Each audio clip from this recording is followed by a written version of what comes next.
Nabahala si Senator Erwin Tulfo matapos mabunyag na lumilipat na umano sa mga sikat na mobile apps gaya ng Viber, Telegram at Lazada ang ilang online gambling sites para manatiling accessible sa publiko. Ito ay sa kabila ng pagtugon ng e-wallet companies sa utos ng Bangko Sentral ng Pilipinas na alisin ang kanilang gambling links. Si Troy Gomez sa detalye ng balita.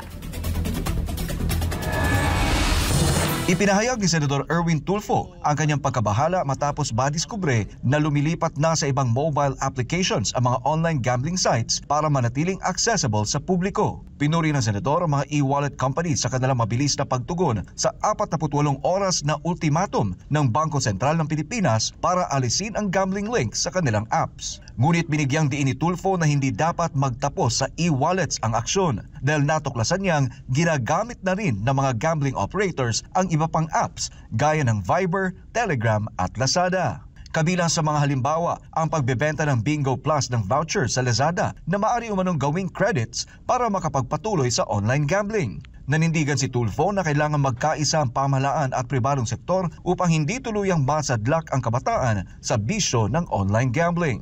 Para kay Tulfo, hindi pa tapos ang laban kontra online gambling at mas titindi pa ang imbestigasyon ng Senado sa mga susunod na araw. Para sa Diyos at sa Pilipinas kumahal, Troy Gomez nag-uulat, SMNI News.